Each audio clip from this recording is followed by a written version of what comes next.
he would point to them and say, there they are, the fake news, get them. Right. And that's very scary. It is 1984 science fiction that's become reality. Welcome back to Just the Facts with Jill Wine-Banks. And today, once again, my good friend, Susan, who is a freelance journalist and a good companion in all my political discussions. And she wrote me early this morning in an outrage. So, Susan Berger, please take it away and tell me what is bothering you today about the news. Thank you, Jill. So this morning I turned on the NATO press conference wanting to learn more about the nuclear arsenal, what's going on. And I came away mostly focused on the fact that this administration is deliberately gaslighting the public about what is being reported.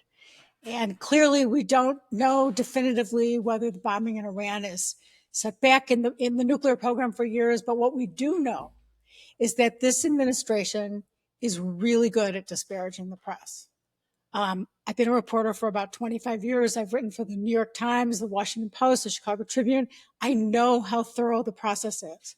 I know that my stuff gets edited, re-edited, and then sometimes I'd get a call late at night from a copy desk. So nothing is just haphazardly put out there. And I'm just really and truly outraged today by what went on. But I don't know why you're so outraged today, because this has been going on for 10 years. Donald Trump came down the golden elevator 10 years ago, and he has not only been, in the beginning, we said misleading the press, misleading the public. Then we moved to these are absolute lies. And it's because Kellyanne Conway said, oh, they're not lies, they're alternative facts. Whereas anybody who knows anything knows that there is only one set of facts. And if we could go back to the Watergate era, where facts were agreed upon and Republicans acted to oust their own president because the facts were clear. And now we're living in an era where every single day we have to say, is that really true? But, you know, when let me just stick with your point, which is on the nuclear arsenal. When this first happened, he said, it's completely obliterated. Then reports came out saying his own intelligence community said, well, maybe it had been set back a few months. That's the most. And so right now, you're right. We don't know the answer to that. We don't know if there was a complete obliteration or if there was even minor damage. We do know that our relationship with our allies has been obliterated. We do know that the peace negotiations have been not the peace negotiations, but the nuclear arsenal negotiations have been set back for probably forever. And so we have to look at the facts in terms of what actually happened. But in terms of the press being attacked, that's a completely separate thing. But he does that all the time. I mean, this is different. Other administrations have always attacked the press, but never this publicly. And then today he just, answering questions about whether it was obliterated and about official reports. And he was saying, no, that's all fake news.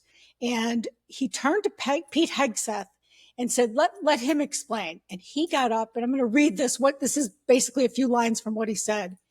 He said, the instinct of CNN, the instinct of the New York Times is to try and find a way to spin it for their own political reasons, to try to hurt President Trump or our country. They don't care what the truth thinks. They don't care what the world thinks. They want to spin it to make him look bad based on a leak. And of course, we've got leakers. And meanwhile, then he goes on to say there's low confidence and that there's evidence that 12 30,000-pound bombs is buried under a mountain, devastated and obliterated. Then this is a direct quote. So if you want to make an assessment of what happened at Fordo, you better get a big shovel and go really deep, because Iran's nuclear program is obliterated and somebody somewhere is trying to leak something.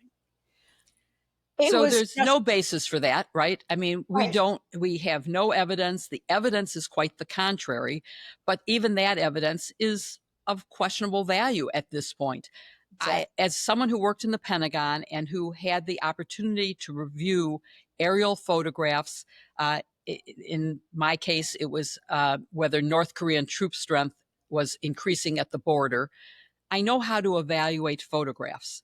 I knew when Colin Powell presented to the UN the photographs of weapons of mass destruction that I didn't believe that there were weapons of mass destruction, which of course turned out to be the case.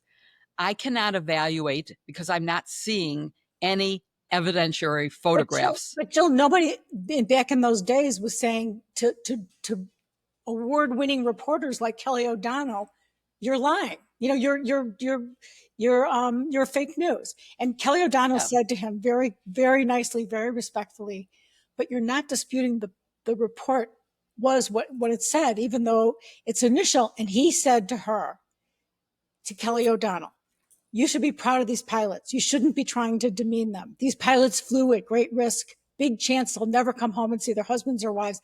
Let me tell you," and NBC, fake news, which is one of the worst, and CNN, New York Times, they're all bad. They're sick. There's something wrong with them. Yes, but my point is he's been doing that since he started his campaign. And the public and everybody's becoming numb to it. Right. Well, that's the point. That's a good point, Susan. That's the point. Everybody's numb, like, oh, it's Trump being Trump. But guess what? There are people who are going about their lives. They're not watching the news like we are. And they pick up on this and they say, oh, yeah, Trump says the press is lying. I've had people come up to me, people that were intelligent, people that I know who said, you know, the New York Times lies, you know, the Washington Post lies. And it's so infuriating. And my answer to them always is this: you know, if there weren't good journalists out there, you would have no idea what's going on in the world. Well, I think we talked about this yesterday, Susan, that the thing that you have to do is if you're watching Fox News or if you're watching MSNBC, you should seek alternative sources. You should get as many different viewpoints as you can so that you have an ability to assess. It's sort of what happens in a trial. I'm a prosecutor. I put in evidence that the person did it. The defense lawyer puts in evidence that says, no, he was not even in that state at that time. The date of the crime, he was somewhere else. And they put in evidence. And then the jury has to decide who's telling the truth. There's just one more thing that was different about today. Pamela Brown on CNN, I've never heard her. She said when Trump stopped speaking, the first thing she said is, I first want to address what was very blatantly manipulative from President Trump and Pete Hegseth, the defense secretary, saying that because of our reporting and other reporting about the preliminary United States intelligence, that is in some way disparaging members of the military. She said, that is false. It's absolutely false. And that's a straw man argument. Now, that's as strong as a comeback I've ever heard on CNN. And then actually, Wolf Blitzer confirmed that. And then there was even David Axelrod had a few things to say. And at the very end of his comments, he said he thought it was cowardly and cynical to hide behind the flyers who discharged this mission. Right. And it's also a total misinterpretation of anything that any news source has said. The pilots were brave and they did an admirable job of using the resources we have and doing what they could. That does not mean that they were successful. They were successful in dropping bombs and in leaving. That is true. And no one ever on the press that I have heard said anything. No, but the point is they're just making that up to rebut it. So it is a completely fake argument. And, you know, again, if we think about it, lying to the press is something that happens a lot more in the Trump era than it has ever happened. It is not a crime. It's a crime if you testify under oath and lie. That's perjury. If you talk to the press and therefore to the public who you are talking to through the press, that's not perjury.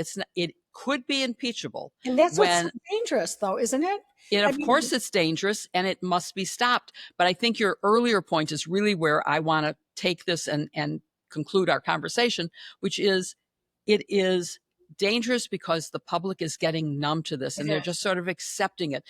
Do people watching MSNBC get the warning that these are lies, that there's no evidence? Yes, they do. But do the people, and there's a lot of them who are listening to Fox News, OAN, etc., they're hearing a very different story without any rebuttal.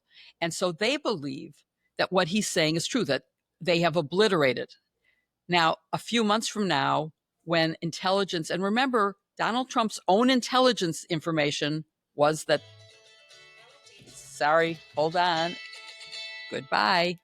Thought I had it turned off. Well, Anyway, there's one more point as we end this segment, though, is that everyone should remember that the freedom of the press is crucial for a healthy yes, democracy. It allows for the free flow of information, holding power accountable, fostering informed public discourse, and it's a watchdog and it ensures transparency. And it prevents the abuse of power by government yes. and other institutions. And so let's just remember that. I mean, it's not like journalists are not important. I mean, it's They are important. extremely important, and the facts are important. And it's important that somehow the American public learns a way to evaluate what is just the facts and what is just made up nonsense, and to be able to go from there so that we can act on those things and protect our democracy. Otherwise, we're in deep trouble. And I share your concern and your worry about what's going on in the news, where the president gets up and just says whatever comes to his mind, and Pete Hegseth says whatever comes to his mind, blames a leaker. Well, they aren't addressing whether the leaker said the truth. Yes, maybe it wasn't supposed to be out there, but if it's true, we better evaluate the truth of it, and we need to act on it. So I am concerned. I just hope more people start holding them to account when they're Yes.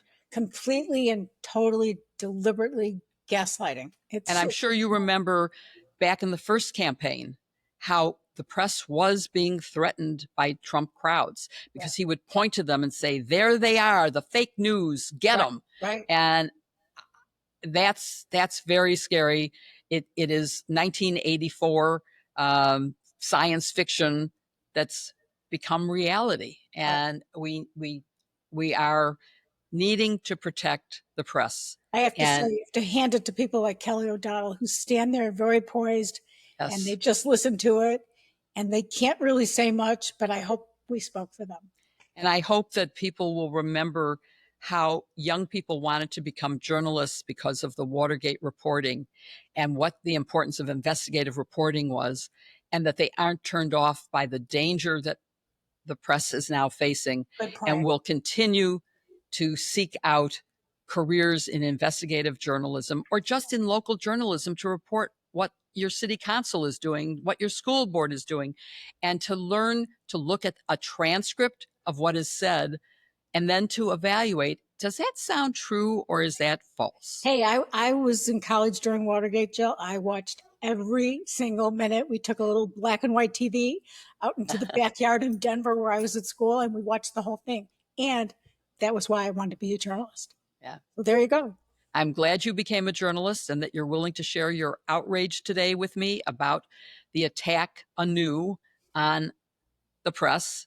It's only the same all over again, but I hope just because it's been going on for 10 years doesn't mean we tune out to it. I love that you're outraged. I hope that our audience is equally outraged and will let Donald Trump know that enough is sufficient. Thank you, Jill. Thank you, Susan. Thank you.